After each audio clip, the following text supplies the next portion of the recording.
Boa noite, amada igreja. Muito bom nós estarmos aqui novamente reunidos, ao vivo com vocês. E antes da gente começar o nosso culto, nós pedimos a gentileza que os irmãos estejam acompanhando a igreja nas redes sociais, no Facebook, no YouTube. Curta, compartilhe o vídeo, divulgue o amor de Jesus aonde você está, através do seu celular, através, enfim, de todos os recursos tecnológicos que vocês estiverem.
Boa noite, meus queridos. momento que nós dedicamos na intercessão e também lembramos dos atos de generosidade, que é o nosso dever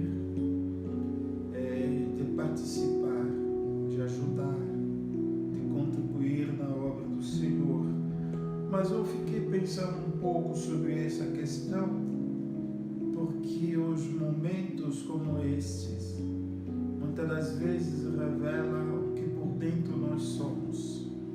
E aí eu me faço a pergunta: quando estamos passando por dificuldade, a gente deixa de ser fiel a Deus?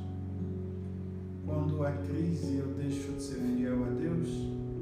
E aí eu fico pensando nos irmãos da Macedônia, que Paulo fala a respeito desses irmãos na segunda carta dele aos Coríntios, capítulo 8, e algo me chama a atenção quando Paulo fala do que levou ou se revelou de dentro desses irmãos que estavam em condições de pobreza, que estavam em situações difíceis, mas eles se deram, eles se doaram. E nisso, um rio de bênçãos. O que eu quero dizer para os irmãos? Que muitas das vezes, quando somos fiéis a Deus, naquilo que Deus coloca diante de nós, podendo participar, o Senhor sim nos surpreende com as suas ricas provisões. Não irá faltar, porque é Ele que cuida da gente.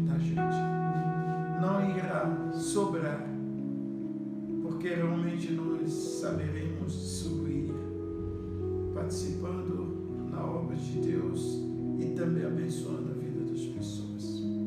Que Deus te abençoe nesse momento em que você separa para poder ofertar. E eu quero também aproveitar esse momento para que nós intercedamos, que possamos orar a favor do Brasil, possamos orar a favor da nossa igreja, a favor dos nossos irmãos, em especial os irmãos que estão trabalhando, os irmãos que são o corpo medical, que estão na linha de frente, em especial os irmãos que perderam seus empregos ou a situação da crise, muitas das vezes está ameaçando os empregos de muitos. Orar pelos irmãos que têm empresas, que têm comércios, que têm escritórios, que Deus esteja assim abençoando a vida da igreja, que Deus nos proteja dessa doença, que Deus proteja o mundo, Deus abençoe o mundo, trazendo a cura, trazendo a vitória. É isso que seria os nossos pedidos. Feche os seus olhos onde você estiver e nós vamos sim orar ao Senhor. Oremos. Senhor nosso Deus, nosso Pai, te agradecemos, Jesus, por tudo que o Senhor és em nossas vidas, ó Pai. Senhor, nós não temos palavras para mensurar a tua grandeza, ó Deus, e o quanto nós somos gratos por tudo que o Senhor nos faz, ó Pai. Senhor, venho te pedir nessa noite, ó Pai, que o Senhor esteja abençoando cada lar da nossa igreja, esteja abençoando cada lar que está assistindo aqui conosco, ó Pai. Esteja entrando na casa de cada um, ó Pai, suprindo a necessidade de cada um conforme cada um precisa, ó Pai. Amém. Senhor, aqueles irmãos que estão em necessidade de fome, aqueles irmãos que estão com necessidade de alguma coisa, que o Senhor esteja suprindo, ó Pai, o lar deles, ó Pai. Esteja levantando pessoas que se disponham a colocar comida na mesa dos nossos irmãos, ó Pai. Esteja entrando nas comunidades do nosso bairro, ó Pai, onde há tanta necessidade, Jesus. Senhor, venho colocar também nas tuas mãos, ó Pai, todos os médicos, enfermeiros, ó Pai, farmacêuticos, biomédicos, todos os profissionais da saúde envolvidos, ó Pai, que eles estão ali, ó Pai, dando o máximo deles, ó Pai, para lutar contra essa doença, ó Pai, e nós sabemos o quanto é difícil, ó Deus. Senhor, esteja cuidando deles, cuidando da família deles, ó Pai, e que eles estejam protegidos ali, Jesus. Senhor, venho colocar também, ó Deus, aquelas pessoas, ó Pai, que são tantas que estão perdendo seus entes queridos. Amém. Seja, Deus, consolando o coração de cada um, ó Pai. E que eles possam entender, ó Pai, a tua grandeza e o que que só o Senhor pode consolar, ó Pai, porque o Senhor é aquele que venceu a morte, ó Pai, e que um dia nós estaremos aí contigo, Jesus. Amém, Senhor. Obrigado por tudo, ó Pai. Esteja suprindo os empresários, esteja suprindo aquelas pessoas que perderam os empregos, ó Pai. Senhor, esteja com nossa economia no nosso país, esteja com a economia do mundo, ó Pai. Nós sabemos que não será fácil nós nos erguer, ó Pai. Nós sabemos e confiamos na Tua mão poderosa. Amém. E sabemos que o Senhor é grande para vencer qualquer batalha, Jesus. Amém, Jesus. Obrigado por tudo, em nome do Senhor Jesus. Amém. Amém.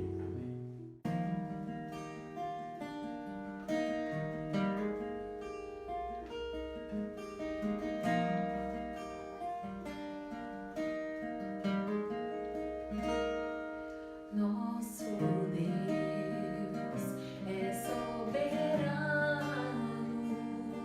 Ele reina antes da fundação do mundo. Nosso Deus é soberano, Ele reina antes da fundação do mundo.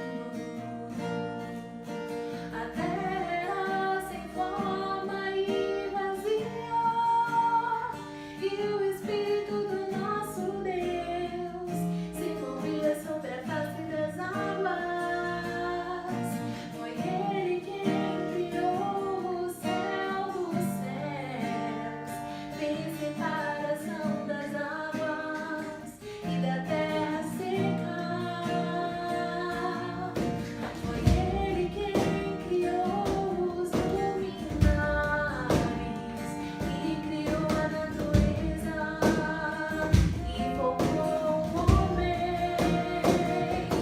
Glória a Deus por suas maravilhas, pelas suas grandezas. Glória a Deus,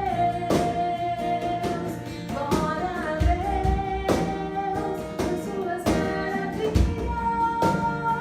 pelas suas grandezas. Glória a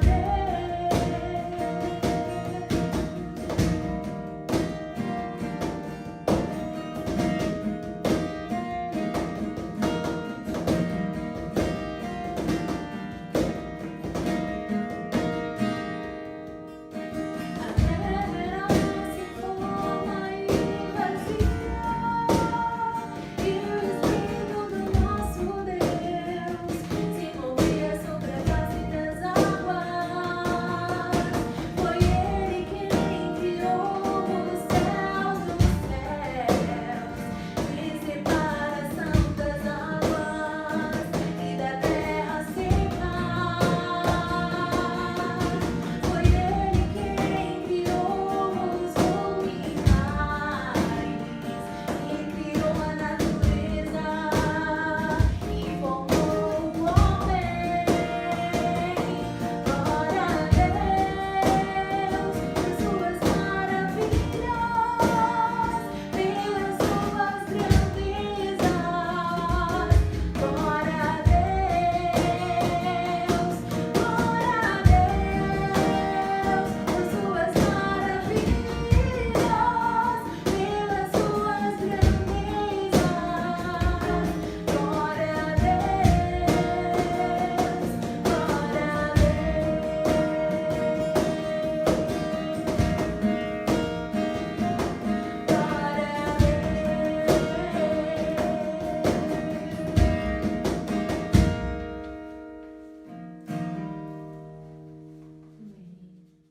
Boa noite, meus queridos. A palavra do Senhor hoje é a jornada na graça. Nós, na verdade, iniciamos uma nova série que veremos como é que a graça de Deus praticamente nos acompanha em momento como este e em todos os momentos da nossa vida. O texto da palavra está em 2ª carta de Paulo aos Coríntios, capítulo 12, eu vou ler a partir do versículo 7. Para impedir que eu me exaltasse por causa da grandeza dessas revelações, foi-me dado um espinho na carne, um mensageiro de Satanás, para me atormentar. 3 vezes roguei ao Senhor que o tirasse de mim, mas ele me disse: minha graça é suficiente para você, pois o meu poder se aperfeiçoa na fraqueza.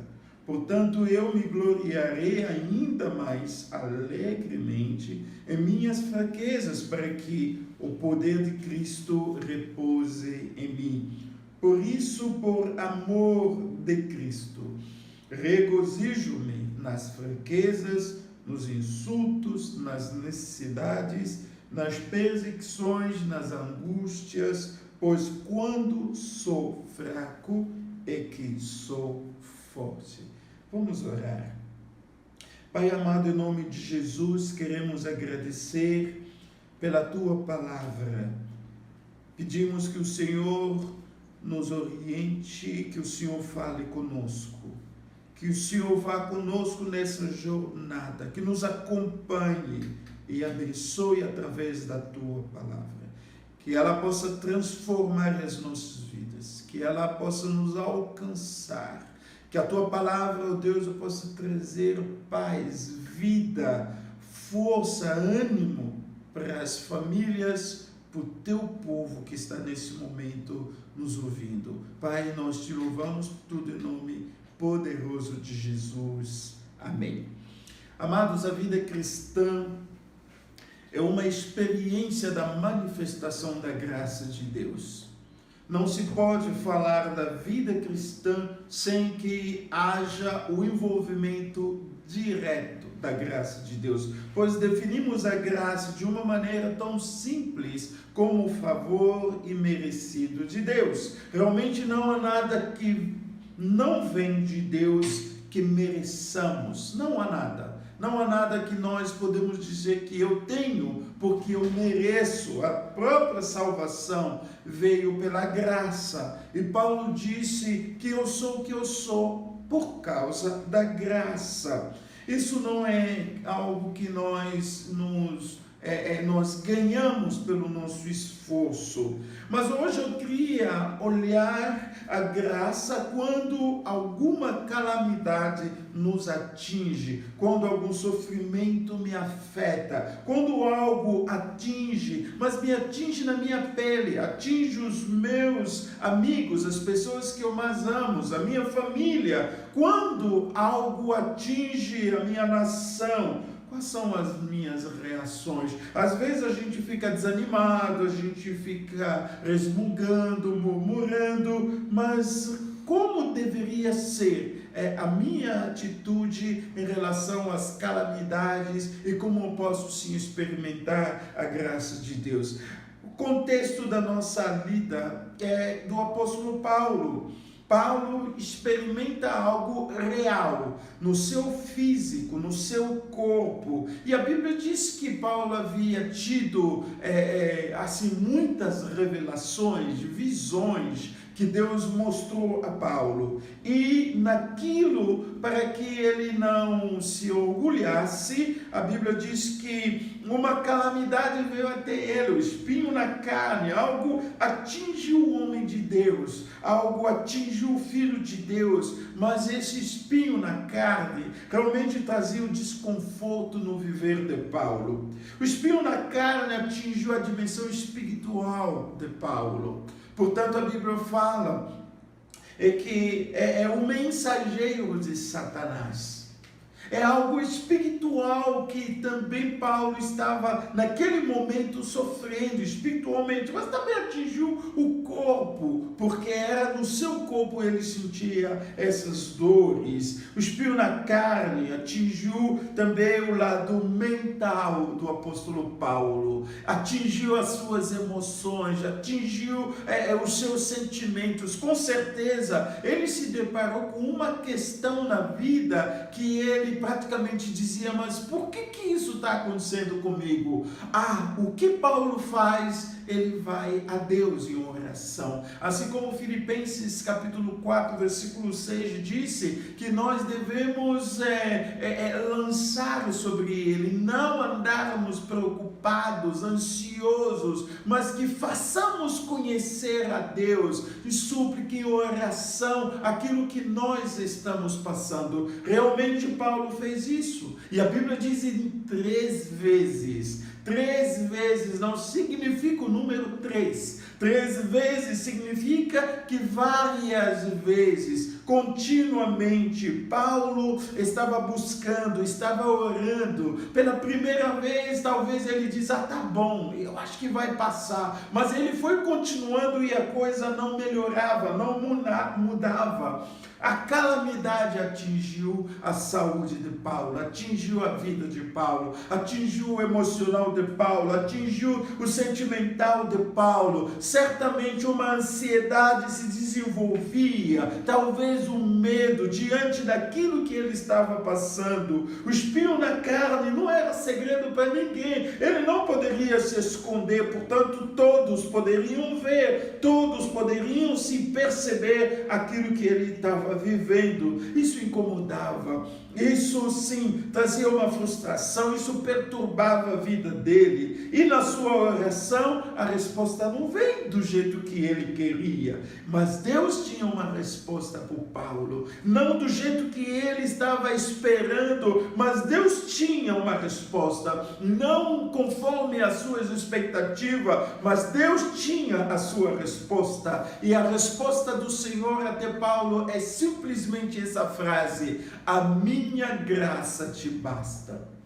A minha graça é suficiente. Veja bem comigo esse texto e levantando algumas lições dentro desse texto. Amigo, quando a graça de Deus nos alcança, quando uma calamidade bate na nossa porta, quando talvez algum problema venha até a nossa casa, quando a doença, quando algo alcança o emocional e tira toda a minha alegria, toda a minha paz, toda a minha certeza, como é que eu reajo?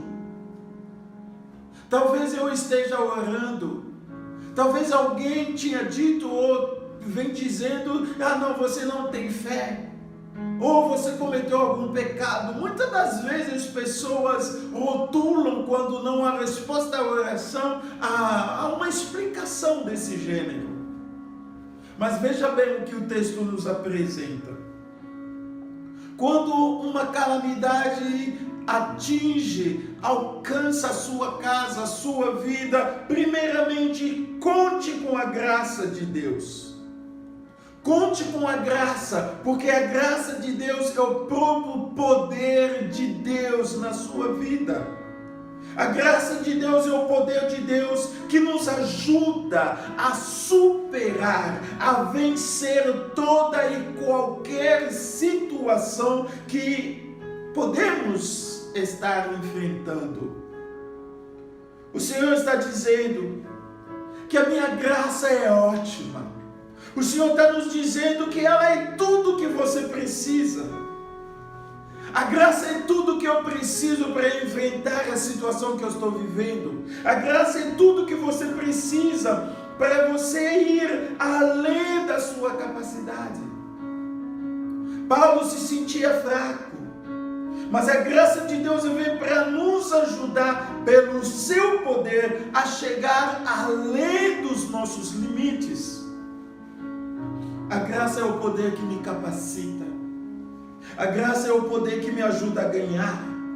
A graça é o poder que me ajuda a vencer. A graça é o poder que me ajuda a não ser vencido diante das calamidades. O poder de Deus se revela. O poder de Deus se demonstra quando eu sou fraco. É lá onde a graça vem. É aonde o poder de Deus vem atuar. Irmãos, conte com a graça.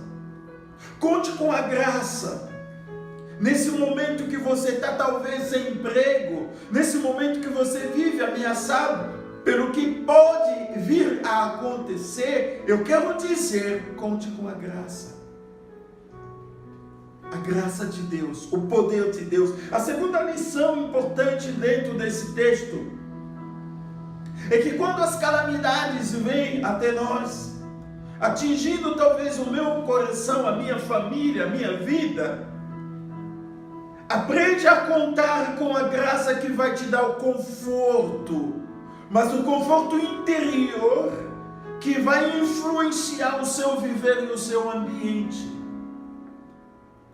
Antes de mais nada, irmãos, eu preciso estar bem de dentro. Eu preciso por dentro estar tranquilo, feliz. Por dentro eu preciso estar bem para poder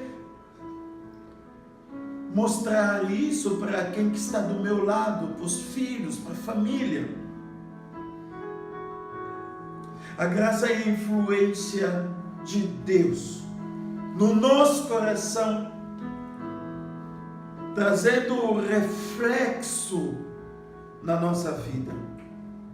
A graça afeta o nosso interior e as evidências da graça se manifestam na nossa vida.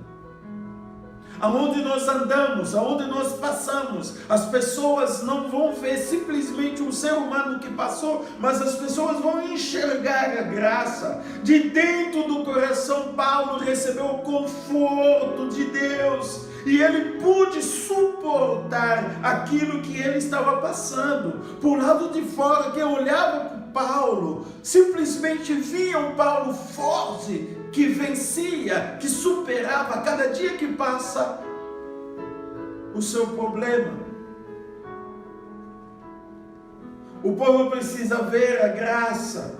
Assim como Barnabé, quando chegou em Antioquia, conferir aquilo que acontecia naquela região, a Bíblia diz que ele chegou e viu a graça de Deus. Isso significava que a graça se referia às coisas maravilhosas que Deus estava operando. Como Deus tinha abençoado aquele povo. Irmãos, a crise não limite a bênção do Senhor. Os problemas coronavírus não vai impedir a mão de Deus de prosperar e fazê-lo prosperar. Portanto, o momento é esse, de você contar com a graça que vai trazer o conforto de dentro. Você está arrasado por dentro, o seu coração não está em paz. A graça lhe traz o conforto para você superar e influenciar um ambiente em que você está. E para terminar, meu amado, a graça de Deus, ela é suficiente. Ela é suficiente. Isso significa que você não precisa de outra coisa do que a graça. Irmãos, nós não poderemos experimentar a graça de Deus se primeiramente nós não realizamos as nossas fraquezas. Porque quando eu sou fraco, é ali que eu sou forte. Ela é suficiente, irmãos. Diante da sua finitude, diante da sua fraqueza, a graça é suficiente. Meu amado, grandes tribulações demonstram o grande poder de Deus. A graça é suficiente. Ela é suficiente para a tua casa. Ela é suficiente para o seu negócio. Você só precisa dela. Paulo talvez esperava que Deus tirasse. Não, Deus diz, não precisa, eu não vou tirar. Você precisa da minha graça. Às vezes você está aguardando receber algum dinheiro, Deus diz, não, olha aqui, a minha graça é suficiente, é muito mais do que os bens, é muito mais do que dinheiro, é muito mais do que tudo, porque a graça proporciona tudo quando nós precisamos. Ela é suficiente para mim hoje, ela é suficiente para você agora. Aceita a graça, irmão. Quando nós aceitamos essa graça, nós nos tornamos mais do que dependentes do nosso Deus. A graça está aqui disponível para que nós confiemos na bondade de Deus. A graça está ali, batendo na porta da sua vida, do seu coração, dizendo, eis-me aqui, Abrace a graça de Deus. A jornada que nós iremos passar daqui em diante, meu amado, será uma jornada de olhar na graça e podendo testemunhar, dizendo que não foi pela minha força que eu consegui. Nós iremos voltar e dizer que foi pela graça de Deus que chegamos aonde chegamos. Que Deus te abençoe, que Deus abençoe a sua vida, que Deus abençoe a sua casa. Maravilhosa graça. Vamos cantar junto e logo depois encerramos com orações aonde você está, no seu coração. Que Deus abençoe a sua vida e fique na paz, fique na graça, em nome de Jesus. Amém. Amém.